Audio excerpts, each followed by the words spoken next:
नमस्कार, डीटीवी भारत के Facebook page live में आप सभी का स्वागत है। मैं हूं पूजा वर्मा और बड़ी खबर लेकर इस वक्त की हाजिर हूं।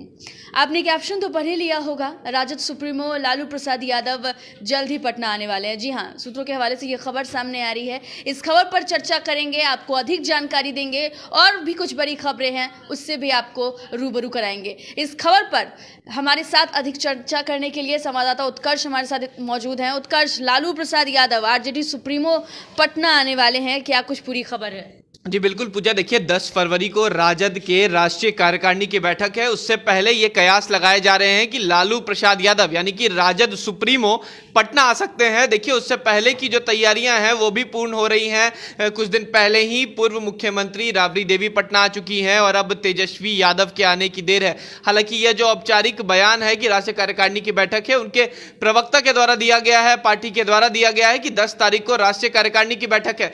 तमाम बातों को लेकर वहां पर जो है यूं कह सकते हैं कि बिहार में जिस तरीके से स्थानीय निकाय के चुनाव होने हैं उसको लेकर भी बातें होंगी। वहां पर राष्ट्रीय अध्यक्ष अगर बदला जाए तो उसको लेकर भी बातें होंगी। हालांकि कई सारी बातें हैं जो लालू प्रसाद यादव से जुड़ी हुई हैं। लेकिन देखिए, लालू प्रसाद यादव का बिहार आना ही बहुत बड़ी बात होती है, क्योंकि उनके जो प्रशंसक हैं, पूर्व मुख्यमंत्री भी रह चुके हैं बिहार के, और उनके आने के बाद जो माहौल होता है, जो राजद के कार्यकर्ताओं में खुशी होती है, वो देखने लायक होती है। और देखिए अब 10 फरवरी को कयास लगाए जा रहे हैं कि लालू प्रसाद यादव उस राष्ट्रीय कार्यकारिणी की बैठक में शामिल होंगे। हालांकि ज्यादा दिनों के लिए नहीं आएंगे, कुछ ही हफ्तों के लिए बिहार दौरा रहेगा। इससे पहले भी आने वाले थे, लेकिन बिहार में ठंड जो है वो बढ़ी हुई थी। ऐसे में लालू प्रसाद यादव यहाँ नहीं आ सकते थे, बीमार भी थे। और अब जो बातें निकल के सामने आ रही है पूजा की, लालू प्रसाद यादव बिहार आने वाले हैं। एक और सवाल है उत्कर्ष की, जिस तरीके से बिहार में एमएलसी चुनाव भी हैं, तो क्या इसके मद्देनजर चुनाव में आने लालू यादव जो आएंगे तो तमाम कार्यकर्ताओं को जीतने का भी मंत्र देंगे?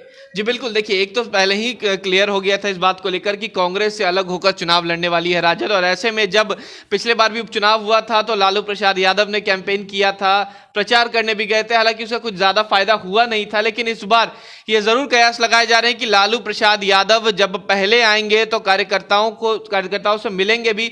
जो उम्मीदवार चिन्हित किए गए हैं एमएलसी चुनाव को लेकर अलग अलग जिलों में, उनसे भी बात करेंगे, रूबरू भी होंगे। और देखना यह भी होगा कि लालू प्रसाद क्या मंत्र देते हैं, क्योंकि 15 साल बिहार के गद्दी पर बैठे हैं, अनुभव है उन्हें, काफी बड़े नेता माने जाते हैं, तेजस्वी यादव के पिता भी हैं। और ऐसे में देखिए जिस तरीके से जो बातें निकल के सामने आ रही थी कि एमएलसी चुनाव को लेकर किस तरीके की रणनीति बनेगी, अब राष्ट्रीय कार्यकारिणी की बैठक में भी ये सारी चीजें निकल के सामने आएंगी। हालांकि जो सबसे बड़ा मुद्दा है कि राष्ट्र अध्यक्ष क्या बदला जाएगा, कि लालू प्रसाद यादव ही राष्ट्र अध्यक्ष रहेंगे, क्योंकि जो तबियत है उसका हलफनामा दिया जा रहा है कि उनका तबियत ठीक नहीं रहता। ऐसे में कई बार उन्हें तंग करना भी उचित नहीं होता है। तो कहीं ये बातें भी निकल के आ सकती हैं कि राष्ट्रीय कार्यकारिणी की बैठक में राष्ट्र अध्यक्ष की भी नई यूं कह सकते हैं कि ताजपोशी हो सकती है, या फिर लालू प्रसाद यादव जो है वो पहले की तरह भी राष्ट्रपति। लालू प्रसाद यादव का आप जिक्र कर रहे हैं, लालू प्रसाद यादव आरजेडी की कार्यकारिणी बैठक में भी आ सकते हैं। लालू प्रसाद यादव की अगर बात करें तो अपने आप में वो एक नाम है।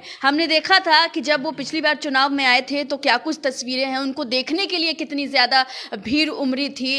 उपचुनाव की बात मैं कर रही हूँ। हालांकि जीत जेडीयू की ही हुई, लेकिन उनके फैन फॉलोइंग बहुत है। अगर इस बार भी एमएलसी चुनाव में अगर वो आते हैं, जीत का मंत्र देते हैं, इससे कितना असर पड़ेगा पार्टी के ऊपर? जी बिल्कुल, देखिए एमएलसी चुनाव में जो इस तरीके से बातें आ रही हैं कि लालू प्रसाद यादव के बिहार आगमन से काफी फर्क पड़ सकता है चुनाव को लेकर। जब 24 सीटों पर चुनाव है, लालू प्रसाद यादव खुद में एक बहुत बड़े चेहरे बनकर सामने आए हुए हैं बिहार में उनकी छवि जो है वो काफी अच्छी है। और ऐसे में जब लालू प्रसाद यादव की बात आती है तो उस हुजूम की बात आती है, उस भीड़ की बात आती है जो लालू प्रसाद यादव के रैलियों में होती है, उनके सभाओं में होती है।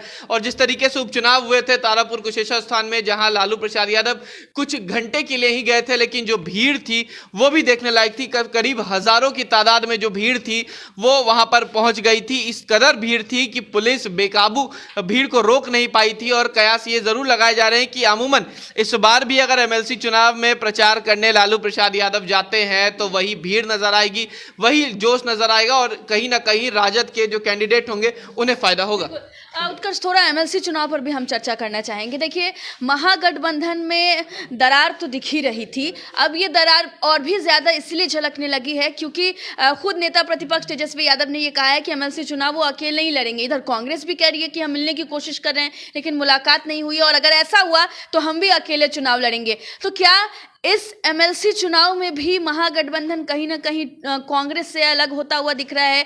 क्या इस महागठबंधन से, राजद से कांग्रेस पूरी तरीके से अलग हो रही है? बिल्कुल पूजा, देखिए महागठबंधन और एनडीए में अमूमन एक ही तरीके की स्थिति बन गई है। एक तरफ मांझी जी को, मुकेश सहनी को एनडीए दूर कर रही है, तो दूसरी तरफ राजद कांग्रेस पार्टी को दूर कर रही है। हालांकि कांग्रेस पार्टी राष्ट्रीय पार्टी है, ऐसे में कहीं ना कहीं क्षेत्रीय पार्टी को साथ रखना चाहिए था क्योंकि आगे की चुनाव को भी देखना है। लेकिन इस बार कांग्रेस से ही अलग है, जिस तरीके से उपचुनाव में अलग हुए थे। लेकिन इसका जो जिस तरीके से पिछले बार अंजाम हुआ वो भी हमने देखा कि किस तरीके से कांग्रेस और राजद जब अलग चुनाव लड़ी तो दोनों हार गए, जो सत्ता पक्ष है उसके पास ही दोनों सीट चली गई। तो कहीं ना कहीं अगर इसी तरीके की स्थिति इस बार भी रही तो लालू फॉर्मूला भी नहीं चलने वाला है और फिर से दोनों पार्टियां जो है वो परास्त हो जाएंगी और 24 सीटों पर जो जीत है वो कहीं ना कहीं एनडीए की हो जाएगी। कोशिश जरूर है उन लोगों की कि इस बार लालू फॉर्मूला लाया जाए। जो कांग्रेस है वो भी कह रही है कि हम अलग चुनाव लड़ेंगे, और इसलिए लड़ेंगे क्योंकि चुनाव राजद जो है वो, या यूं कह लें कि महागठबंधन में राजद जो है वो अपना बढ़त बनाने की कोशिश कर रही है। वो ये नहीं देख रही है कि क्षेत्रीय पार्टी है, राष्ट्रीय पार्टी से अलग होकर चुनाव लड़ना कहीं ना कहीं उन्हें दिक्कत देगा। लेकिन ये चीजें राजद नहीं समझ रही है, या यूं कह लें कि तेजस्वी यादव नहीं समझ रहे हैं। उन्होंने मीडिया कर्मियों से सीधा बात करके कह दिया कि जिस तरीके से उपचुनाव लड़े थे उसी तरीके से एमएलसी चुनाव भी लड़ेंगे। और इतना ही नहीं, उन्होंने तंज कसते हुए भी कांग्रेस को कह दिया कि बड़ी पार्टी है, हम लोग को कम से कम रीजनल पार्टी है, हम लोग को राज्यों में ही फूलने फलने दे।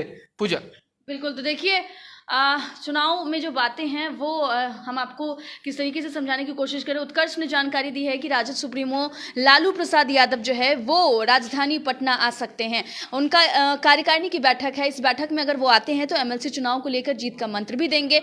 अब इसके बाद हम चर्चा करना चाहेंगे थोड़ा कोरोना की स्थिति को लेकर। देखिए, कोरोना की स्थिति को लेकर आप भले ही पूरी तरीके से लापरवाह हो चुके हैं, इसीलिए हम ऐसा कह रहे हैं कि अभी भी सड़कों पर लोग बिना मास्क के दिख रहे हैं, जो कोरोना गाइडलाइंस का पालन नहीं कर रहे हैं।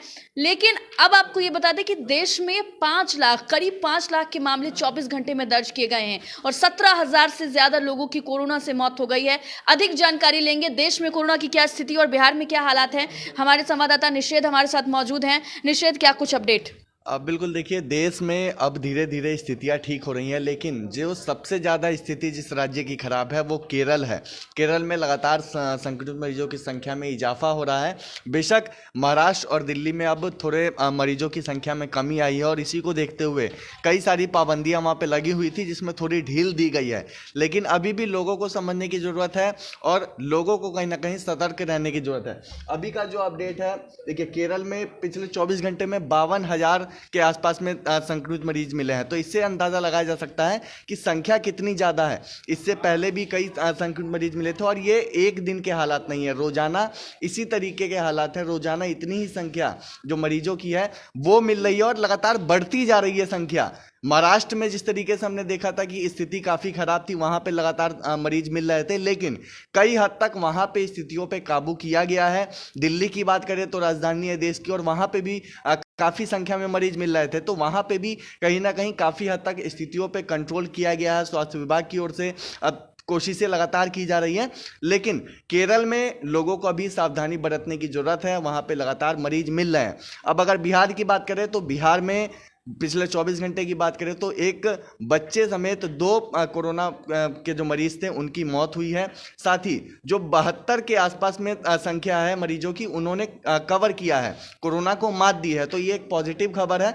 लेकिन जो लोग की मृत्यु हुई है वो नेगेटिव है और लगातार यहाँ पे भी स्थितियाँ ठीक ही होती हुई नजर आ रही हैं। बिहार में भी लगातार जो संक्रमित मरीजों की संख्या वो अब धीरे धीरे 100 के नीचे आ रही है। तो ये एक गुड न्यूज़ है बिहार के लिए भी। बिल्कुल। देखिए, कोरोना से जुड़े हुए जो अपडेट थे वो भी हमने आपको देने की कोशिश की है। अगर बिहार की स्थितियों की बात करें कोरोना को लेकर, तो यहाँ पर स्थिति अभी जो हम कह सकते हैं कि कभी कोरोना के मामले बढ़ रहे हैं, कभी घट रहे हैं, देश के भी हालात वही हैं, लेकिन सुरक्षा आपको बरतना है, सावधानी आपको बरतनी है। लालू यादव आरजेडी सुप्रीमो भी पटना आने वाले हैं। हालांकि इसको लेकर के लगातार ये कहा जा रहा है कि वो आ भी सकते हैं, नहीं भी आ सकते हैं। उत्कर्ष ने आपको तमाम जानकारी दी है इससे संबंधित। इस वक्त के लाइव में फिलहाल के लिए इतना ही। देखते रहिए GTV भारत। नमस्कार।